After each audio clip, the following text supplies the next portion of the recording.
Hello everyone. इस video में हम लोग लॉ ऑफ केमिकल कॉम्बिनेशन को डिस्कस करेंगे। तो लॉ ऑफ केमिकल कॉम्बिनेशन क्या होती है? कोई भी केमिकल रिएक्शन जो होती है, फॉर एग्जांपल केमिकल रिएक्शन हो रही है A प्लस बी से C बन रहे हैं, या कोई भी केमिकल रिएक्शन है, ये सर्टेन रूल्स को फॉलो करती है। अगर उस रूल को फॉलो नहीं करे तो ये केमिकल रिएक्शन नहीं होगी। तो वो सर्टेन रूल्स है, उसको हम लोग कहते हैं लॉज। उस लॉ को हमें पढ़ने होते हैं। जैसे इसके अंदर 4 लॉज होती है। फर्स्ट को हम लोग कहते हैं law of conservation of mass. Second law को कहते हैं लॉ ऑफ कांस्टेंट प्रोपोर्शन या law of definite proportion. Third law होती है law of multiple proportion. And fourth law होती है लॉ ऑफ रेसिप्रोकल प्रोपोर्शन या लॉ ऑफ इक्विवेलेंट प्रोपोर्शन। तो एक एक करके हम इसको डिस्कस करते हैं। तो फर्स्ट लॉ है law of conservation of mass. ये क्या कहते हैं? Law of conservation of mass कहते हैं कि matter is neither created nor destroyed during chemical reaction though it may change from one form to other form. इसका मतलब क्या हुआ? इसका मतलब हुआ कि हम अगर कोई भी रिएक्शन करा रहे हैं, फॉर एग्जांपल हम रिएक्शन करा रहे हैं कार्बन का और ऑक्सीजन के प्रेजेंस में कंबशन करा रहे हैं, तो स्टार्टिंग में हमने जो टोटल वेट लिए हैं, weight of carbon plus weight of oxygen, और रिएक्शन होने के बाद अगर मुझे जो भी प्रोडक्ट मिलते हैं, फॉर एग्जांपल यहाँ पे मिलेंगे CO2, तो स्टार्टिंग में जो टोटल वेट होंगे और मुझे जो प्रोडक्ट मिलेगा फाइनल में टोटल वेट की वैल्यू सेम होगी। वेट का लॉस नहीं होगा, ना ही वेट का गेन होगा। ये कहती है लॉ ऑफ कंजर्वेशन ऑफ मास। मतलब कि अगर कार्बन रिएक्ट कर रहे हैं ऑक्सीजन के साथ, तो मुझे पता है कि प्रोडक्ट अगर CO2 बन रहा है, तो मैं जितना वेट रिएक्टेंट ले रहा हूँ, तो रिएक्टेंट में हमारे पास क्या है? कार्बन है, ऑक्सीजन है। प्रोडक्ट में क्या बन रहे हैं? कार्बन डाइऑक्साइड बन रहे हैं। तो स्टार्टिंग में हमने लिया रिएक्ट किस रेशियो में ये कर रहे हैं? मोलर रेशियो इसके हैं 1:1। इसका मतलब है कि 1 मोल अगर कार्बन रिएक्ट कर रहे हैं तो 1 मोल ऑक्सीजन रिएक्ट करेंगे। तो इससे मुझे क्या मिलेगा? 1 मोल कार्बन डाइऑक्साइड मिलेंगे। तो इसका मतलब है कि अगर इसका हमने 1 मोल लिया है कार्बन का, तो इसका मतलब इसके हमने 12 ग्राम स्टार्टिंग में लिया है। तो अगर इसका हमने 1 मोल लिया है, इसका मतलब इसके हमने 32 ग्राम लिया है स्टार्टिंग में। तो स्टार्टिंग में हमारे पास CO2 कुछ नहीं था। CO2 तो रिएक्शन ओवर होने के बाद बना, तो बाद में क्या हो जाएंगे? हमारे पास कार्बन खत्म हो जाएगा, ऑक्सीजन खत्म हो जाएगा, और हमारे पास 1 मोल CO2 बने। इसका मतलब 1 मोल CO2 बने, इसका वेट हो जाएगा इसके मोलिकुलर वेट के बराबर, दैट इज 44 ग्राम। तो इसका मतलब कि स्टार्टिंग में हमने लिए थे 12 ग्राम प्लस 32 ग्राम, इसकी वैल्यू थी 44 ग्राम, और बाद में मुझे कितने मिले? 44 ग्राम। इसका मतलब वेट का ना तो लॉस हुआ, ना ही वेट का गेन हुआ। जितना वेट हमने लिया था फिर से मुझे उतना ही वेट मिल गया। This is law of conservation of मास। दुनिया में जितने भी केमिकल रिएक्शन है इस लॉ को फॉलो करते हैं। हम लोग अगर किसी और रिएक्शन को देखेंगे, for example H2 plus oxygen, इससे वाटर बन रहे हैं, तो ये भी इस लॉ को फॉलो करते होंगे। तो इसके लिए मुझे क्या करने होते हैं? रिएक्शन को बैलेंस करने होते हैं। इसलिए हम लोग केमिकल रिएक्शन को बैलेंस करते हैं। क्यों? क्योंकि लॉ ऑफ कंजर्वेशन ऑफ मास है। तो इसे बैलेंस करने के लिए हम लोग यहाँ पर क्या लिखते हैं? हाफ मोल है, क्योंकि यहाँ पर 2 ऑक्सीजन है, यहाँ पर 1 ऑक्सीजन है। ऑक्सीजन को बैलेंस करने के लिए अब इसका मतलब क्या है? इस केमिकल रिएक्शन का मतलब है कि 1 मोल अगर हाइड्रोजन रिएक्ट करते हैं, हाइड्रोजन गैस, तो इससे half mole oxygen gas react करेंगे, इस रेशियो में रिएक्ट करेंगे। इससे 1 मोल वाटर बनेंगे, मतलब इस रेशियो में बनेंगे। तो अगर 1 मोल हाइड्रोजन रिएक्ट किया, इसका मतलब 2 ग्राम हाइड्रोजन रिएक्ट किए, इसके हाफ मोल रिएक्ट किए, इसका मतलब 16 ग्राम रिएक्ट किए। तो स्टार्टिंग में हमारे पास वाटर तो नहीं होगा। वाटर होगा जब प्रोडक्ट बनेंगे। प्रोडक्ट कब बनेंगे? जब रिएक्टेंट कंज्यूम हो जाएंगे। तो रिएक्टेंट अगर कंज्यूम हो जाएंगे तो ये कुछ भी नहीं बचेंगे बाद में, और ये 1 मोल बन जाएगा। 1 मोल वाटर मीन्स 18 ग्राम वाटर मिलेंगे। तो स्टार्टिंग में हमें लिए थे 2 ग्राम प्लस 16 ग्राम मीन्स 18 ग्राम, बाद में मुझे कितने मिले? 18 ग्राम। मतलब ये लॉ ऑफ कंजर्वेशन ऑफ मास को फॉलो कर रहा है, और जितने मास हमने लिए थे उतने मास को मिल गए। ये था first law of chemical combination, law of conservation of मास। आप किसी भी केमिकल रिएक्शन में इसको अप्लाई करके देखो बैलेंस करके, तो ये इसको वैलिड होंगे उसमें। सेकेंड लॉ है लॉ ऑफ डेफिनेट प्रोपोर्शन या लॉ ऑफ कांस्टेंट प्रोपोर्शन। ये क्या कहते हैं? कहते हैं अब प्योर केमिकल कंपाउंड, कोई भी केमिकल कंपाउंड अगर प्योर फॉर्म में है, always contains the same element combined together in the fixed ratio of their masses whatever its method of preparation may be। मतलब कह रहा है कि कोई भी कंपाउंड है हमारे पास, ठीक है ना, वो अगर प्योर फॉर्म में है तो उसके अंदर जो एलिमेंट्स होंगे, क्योंकि कंपाउंड एलिमेंट से मिलकर बने होते हैं, तो उसमें जो एलिमेंट्स होंगे वो सेम एलिमेंट होंगे, और एलिमेंट बाय मास जो रेशियो होगा वो सेम होगा। ये इंडिपेंडेंट है ऑफ मेथड ऑफ प्रिपरेशन। हम लोग कैसे इसको प्रिपेयर कर रहे हैं इसी से मतलब नहीं है। मतलब क्या है, इसको और अच्छे समझते हैं। इसका मतलब है, फॉर एग्जांपल मैं बात कर रहा हूँ कार्बन डाइऑक्साइड की। Carbon dioxide is a compound. क्यों कंपाउंड है? क्योंकि कंपाउंड 2 या 2 से ज्यादा एलिमेंट से मिलकर बने होते हैं। ये 2 एलिमेंट से मिलकर बने हैं, कार्बन एंड ऑक्सीजन। तो ये लोग कह रहे हैं कि कार्बन डाइऑक्साइड को मैं कैसे भी प्रिपरेशन करूं, कोई भी हमारा मेथड ऑफ प्रिपरेशन है तो उसके अंदर कार्बन और ऑक्सीजन होंगे, और कार्बन और ऑक्सीजन के मास के जो रेशियो होंगे वो सारे में सेम होंगे। यहाँ पर देखिए कार्बन डाइऑक्साइड में एक कार्बन है, इसके अंदर 2 ऑक्सीजन है, एक कार्बन है, इट मीन्स कि अगर इसके 12 ग्राम है तो इसके 32 ग्राम है। तो इसके रेशियो क्या होंगे, सिंपलेस्ट रेशियो मास के, तो 4 से दोनों डिविजिबल है, इसका मतलब कि 3:8 होगा इसका रेशियो बाय मास। तो ये कह रहे हैं कि मैं अगर CO2 को किसी भी मेथड से प्रिपरेशन करूँ तो कार्बन और ऑक्सीजन रहेंगे उसके अंदर, और कार्बन और ऑक्सीजन का वेट का रेशियो विल ऑलवेज बी 3:8। मतलब कि अगर मैं कार्बन को ऑक्सीजन के साथ रिएक्ट कराता हूँ तो मुझे CO2 मिलते हैं। तो इस CO2 के अंदर कार्बन और ऑक्सीजन है, और इसमें कार्बन ऑक्सीजन के वेट का रेशियो 3:8 है। अब अगर मैं कार्बन डाइऑक्साइड को किसी और मेथड से प्रिपरेशन करूँ, फॉर एग्जाम्पल मैं प्रोपेन का कंबशन करूं तो मुझे क्या मिलेंगे, CO2 मिलेंगे प्लस H2O मिलेंगे। तो यहाँ पे कार्बन डाइऑक्साइड को फाइंड करने के मेथड अलग है, यहाँ पे मैंने इसका कंबशन कराया है। तो यहाँ पर भी क्या है, कार्बन है, ऑक्सीजन है, और कार्बन और ऑक्सीजन के वेट का रेशियो दिस इज 3:8 है। अब मैं अगर किसी और मेथड से करूँ प्रिपरेशन कार्बन डाइऑक्साइड का, तो मुझे जो कार्बन और ऑक्सीजन ही रहेंगे कार्बन डाइऑक्साइड के अंदर, और उसके मास का रेशियो 3:8 रहेंगे। फॉर एग्जांपल मैं C2H6 का कंबशन करूं तो इससे भी मुझे कार्बन डाइऑक्साइड गैस मिलेंगे। तो इसमें भी कार्बन ऑक्सीजन रहेगा और वेट के रेशियो 3:8 रहेंगे। कार्बन डाइऑक्साइड में कहीं से लाऊं, किसी भी मेथड से लाऊं, अगर किसी की बॉडी से कार्बन डाइऑक्साइड रिलीज हो रही है मतलब बायोलॉजिकल मीन्स से, तो वहां भी कार्बन ऑक्सीजन रहेंगे और उसमें कार्बन ऑक्सीजन के वेट का रेशियो 3:8 रहेंगे। इस लॉ को कहते हैं हम लोग लॉ ऑफ डेफिनेट प्रोपोर्शन या लॉ ऑफ कांस्टेंट प्रोपोर्शन। हम लोग किसी भी कंपाउंड के लिए इसको करेंगे तो ये वैलिड होगा। फॉर एग्जांपल हम लोग देखेंगे वाटर, तो वाटर के अंदर क्या है, वाटर के अंदर है हाइड्रोजन एंड ऑक्सीजन, और हाइड्रोजन 2 एलिमेंट, ऑक्सीजन 1 एलिमेंट मिलके एक H2O कंपाउंड का फॉर्मेशन होता है। उसके अंदर है H एंड O। H और O का मास का रेशियो क्या है, 2 हाइड्रोजन है तो 1 ऑक्सीजन है, 2 हाइड्रोजन है इट मीन्स कि 2 ग्राम हाइड्रोजन है, और 1 ऑक्सीजन है इट मीन्स 16 ग्राम हाइड्रोजन है, ऑक्सीजन है। इसका मतलब इसका सिंपलेस्ट रेशियो क्या होगा, दोनों 2 से डिविजिबल है, इट मीन्स 1:8 है इसकी रेशियो बाय मास। तो मैं वाटर को किसी भी मेथड से प्रिपरेशन करूं, हमारा मेथड ऑफ प्रिपरेशन कुछ भी होगा, तो उसमें हाइड्रोजन ऑक्सीजन का ratio by weight will be equal to 1:8। For example मैं अगर हाइड्रोजन का ऑक्सीजन के साथ रिएक्ट कर रहा हूँ, हाइड्रोजन का ऑक्सीजन के साथ, तो H2O मिलेंगे, तो इसमें हाइड्रोजन और ऑक्सीजन है, और हाइड्रोजन ऑक्सीजन का वेट का रेशियो 1:8 है। अब अगर किसी एसिड का रिएक्शन कर रहा हूँ किसी बेस के साथ, NaCl का रिएक्शन कर रहा हूँ NaOH के साथ, तो मुझे इससे भी वाटर मिलेंगे। तो इससे क्या होगा, इससे भी, इसके अंदर भी हाइड्रोजन होंगे, ऑक्सीजन होंगे, और हाइड्रोजन ऑक्सीजन का वेट का रेशियो विल बी 1:8। तो यही है लॉ ऑफ कांस्टेंट प्रोपोर्शन, किसी भी कंपाउंड के लिए चीज वैलिड होगा। नेक्स्ट लॉ है लॉ ऑफ मल्टीपल प्रोपोर्शन।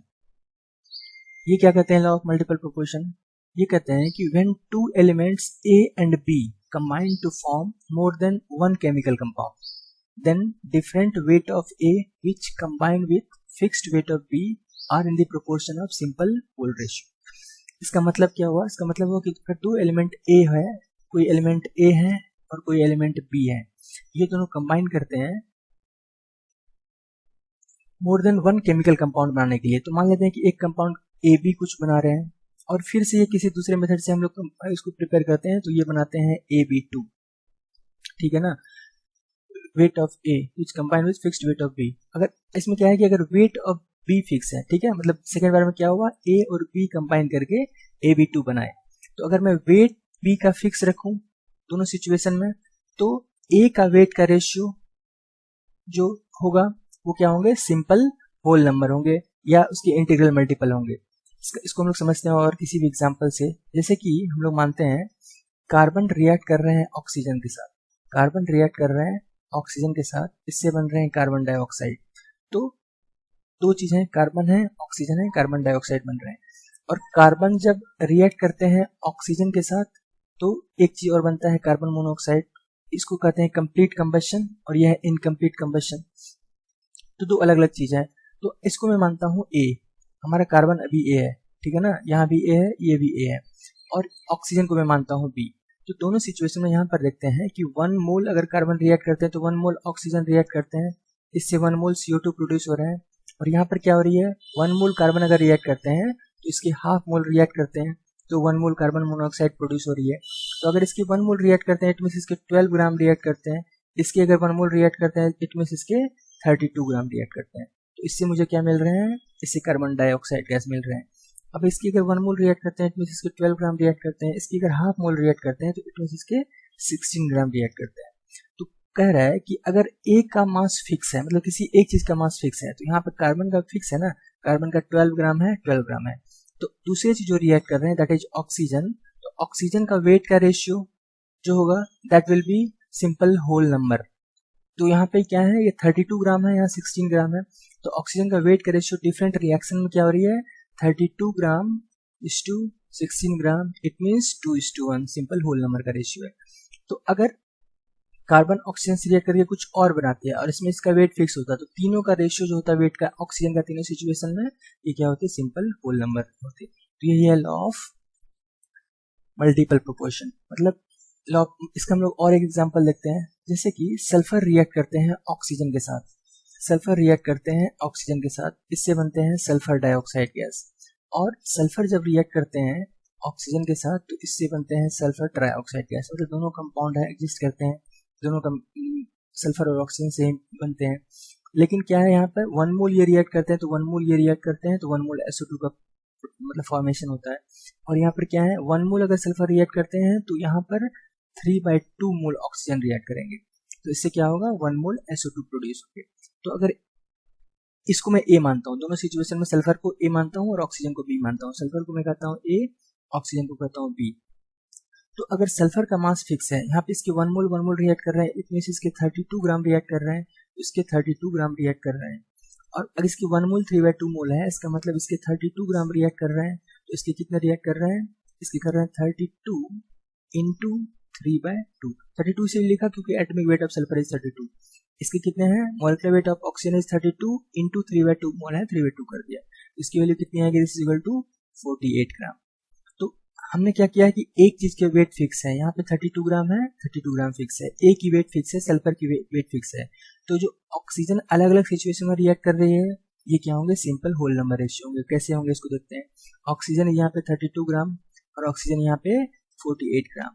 तो इसको हम लोग सिंप्लीफाई करेंगे तो सिंपलेस्ट विल बी 16 से दोनों कैंसिल होंगे, इट मीन्स 2:3।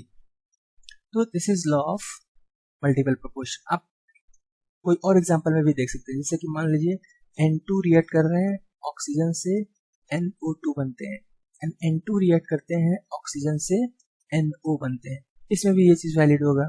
कैसे, पहले रिएक्शन को बैलेंस करना होगा। इसका मतलब कि यहाँ पर ये रिएक्शन बैलेंस है, 1 मोल N2 रिएक्ट कर रहे हैं 1 मोल ऑक्सीजन से, तो 1 मोल Na2 का फॉर्मेशन हो रहा है, और यहाँ पर बैलेंस नहीं है तो यहाँ पे मुझे हाफ लिखने होंगे। अब मैं क्या कर रहा हूँ, N2 का वेट फिक्स कर रहा हूँ, इसको A मान रहा हूँ और इसको भी A मान रहा हूँ, ठीक है। अब इसके 1 मोल रिएक्ट करते हैं, इट मींस इसके मोलेकुलर वेट दैट इज 28 ग्राम ये रिएक्ट करते हैं, और इसके 1 मोल रिएक्ट करते हैं, इट मींस इसके 32 ग्राम रिएक्ट करते हैं, इससे NO2 का फॉर्मेशन हो रहा है। अब इसके भी 1 मोल रिएक्ट कर रहे हैं, इसके 28 ग्राम रिएक्ट कर रहे हैं, इसके हाफ मोल रिएक्ट कर रहे हैं, इट मींस 16 ग्राम रिएक्ट कर रहे हैं। तो A की वेट फिक्स है 28 ग्राम, यहाँ पर A की वेट फिक्स है 28 ग्राम। इट मींस दूसरा चीज जो है B, ये जो रिएक्ट कर रहे हैं अलग कंपाउंड बनाने के लिए, तो इसके वेट के ratio will be whole number. कैसे, 32:16 दिस इज इक्वल टू 2:1। तो ऑलवेज ये सिंपल होल नंबर होगा। तो हम लोग कोई भी और एग्जांपल देखेंगे उसमें ये वाला चीज वैलिड होगा। तो ये क्या है, law of multiple proportion. Law of multiple proportion है कि दो एलिमेंट A B कंबाइन करके कोई कंपाउंड बनाते हैं, तो डिफरेंट अगर A के वेट, एक चीज का वेट डिफरेंट है तो दूसरी चीज का वेट जो है उसका रेशियो जो होगा that will be simple whole number ratio. तो ये इसमें हमने एग्जांपल्स इसको बताया। तो फोर्थ लॉ है, लास्ट लॉ, ये क्या है हमारे लॉ ऑफ केमिकल कॉम्बिनेशन के अंदर, this is law of equivalent proportion, या लॉ ऑफ, इसी को हम लोग कहते हैं रेसिप्रोकल प्रोपोर्शन। ये क्या है, ये कहते हैं the weight of 2 or more elements which separately react with the same weight of the third element. ठीक है, ये क्या कर रहे हैं, weight of 2 or more elements. तो मान लेते हैं कि दो एलिमेंट हैं A और B, ये दो एलिमेंट है A B which separately react with same weight of third element. मान लेते हैं कि थर्ड एलिमेंट कोई C है, सेपरेटली A रिएक्ट कर रहा है C से, तो A रिएक्ट कर रहे हैं C से, तो क्या बन रहे हैं AC, और सेपरेटली B रिएक्ट कर रहे हैं C से, तो बन रहे हैं BC। which separately react with the same weight of the third element are also the weight of these element which react with each other और in simple multiple of them. मतलब ये क्या कर रहे हैं, ये दो एलिमेंट है ए और बी जो सेपरेटली सी के किसी फिक्स वेट से रिएक्ट कर रहे हैं। मान लेते हैं ए बी सी के 1 ग्राम से रिएक्ट कर रहे हैं, 1 ग्राम सी है, ठीक है, और ए बी रिएक्ट कर रहे हैं, ए मान लेते हैं 5 ग्राम है और बी मान लेते हैं 6 ग्राम है। अगर ऐसा होता है 5 ग्राम रिएक्ट कर रहे हैं ए सी के साथ और 6 ग्राम रिएक्ट कर रहे हैं बी सी के साथ, A C and B C respectively formation के लिए, तो ए बी मिला के जो कंपाउंड बनेगा ए बी, इसमें ratio of mass of A and B will be 5:6 और इंटीग्रल मल्टीपल ऑफ 5:6। यही कहते हैं लॉ ऑफ इक्विवेलेंट प्रोपोर्शन या लॉ ऑफ रेसिप्रोकल प्रोपोर्शन। क्या ए बी दो एलिमेंट हैं जो separately fix mass of C से रिएक्ट कर रहे हैं, तो ए और बी जो अलग अलग वेट रिएक्ट कर रहे हैं सी के फिक्स मास से, तो ए और बी जो अगर कंबाइन करके कोई कंपाउंड बनाएंगे तो उसमें ए बी जो कंबाइन करेंगे उसका मास का रेशियो होगा, ये सेपरेटली जो रिएक्ट करते हैं इस वेट से या इसके इंटीग्रल मल्टीपल से। ठीक है, इसको हम लोग और समझते हैं किसी एग्जाम्पल से। मान लीजिए कि कार्बन रिएक्ट करते हैं ऑक्सीजन से, कार्बन रिएक्ट करते हैं ऑक्सीजन से, तो क्या होता है, फॉर्मेशन ऑफ CO2 होता है। तो ऑक्सीजन है, कार्बन है, ये दोनों रिएक्ट करते हैं तो बनता है CO2, और ऑक्सीजन है, ये रिएक्ट करते हैं हाइड्रोजन से, इससे क्या बनते हैं H2O। ठीक है, तो हम लेते हैं कि CO2 अगर CO से रिएक्ट करके CO2 बनाते हैं तो इसमें कार्बन ऑक्सीजन का वेट का रेशियो क्या होता है, तो कार्बन एक है, it means 12 gram and oxygen 2 है, इट मींस 32 ग्राम। इसका वेट का रेशियो क्या होगा, दोनों 4 से डिविजिबल है, इट मींस कि 3:8। इसका मतलब कि इसके 3 ग्राम अगर रिएक्ट करते हैं तो इसके 8 ग्राम हम लोग रेशियो में कर सकते हैं कि अगर इसके 3 ग्राम रिएक्ट करते हैं इसके 8 ग्राम रिएक्ट कर सकते हैं। क्यों, क्योंकि हमने भी रेशियो यहाँ से फाइंड किया। और H सेपरेटली ऑक्सीजन से रिएक्ट करता है तो H2O बनते हैं, इट मींस 2 ऑक्सीजन रिएक्ट कर रहे हैं तो एक हाइड्रोजन बन रहा है, तो हाइड्रोजन अगर रिएक्ट कर रहा है इट मींस इसके 2 ग्राम रिएक्ट कर रहा है और एक ऑक्सीजन रिएक्ट कर रहा है इट मींस इसके 16 ग्राम रिएक्ट कर रहा है। मतलब ये किस रेशियो में रिएक्ट कर रहे हैं, 1:8 में रिएक्ट कर रहा है। इसका मतलब है कि इसके अगर 1 ग्राम रिएक्ट कर रहे हैं हाइड्रोजन के 1 ग्राम, तो ऑक्सीजन के कितने कर रहे हैं, 8 ग्राम कर रहे हैं। अब क्या है, हाइड्रोजन, कार्बन और हाइड्रोजन सेपरेटली ऑक्सीजन के 8 ग्राम से रिएक्ट करते हैं। हाइड्रोजन भी जब रिएक्ट करेंगे ऑक्सीजन के साथ 8 ग्राम, कार्बन भी रिएक्ट करेंगे ऑक्सीजन के साथ 8 ग्राम कर रहे हैं ना सेपरेटली। इसके फिक्स मास है 8 ग्राम, इसके फिक्स मास है 8 ग्राम, बट इसके मास वेरी कर रहे हैं 3 ग्राम एंड 1 ग्राम। तो अब ये कहता है लॉ ऑफ रेसिप्रोकल प्रोपोर्शन कि जब ये दोनों मिलेंगे, कभी कंपाउंड का फॉर्मेशन करेंगे, CH4 बनाएंगे, इसमें कार्बन और हाइड्रोजन का वेट का रेशियो जो होगा दैट विल बी 3:1 और इट्स इंटीग्रल मल्टीपल, मतलब इसमें से किसी चीज को मल्टीप्लाई करना होगा किसी वैल्यू से या 3:1 ही होगा। तो हम लोग देखते हैं कि CH4 के अंदर कार्बन हाइड्रोजन के वेट का रेशियो क्या होता है। इसके अंदर 1 कार्बन है, इट मींस 12 ग्राम है, एंड 4 हाइड्रोजन है, इट मींस 4 ग्राम है।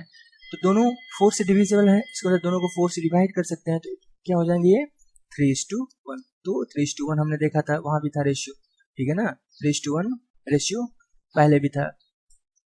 तो यही कहता है law of reciprocal. Thank you for watching.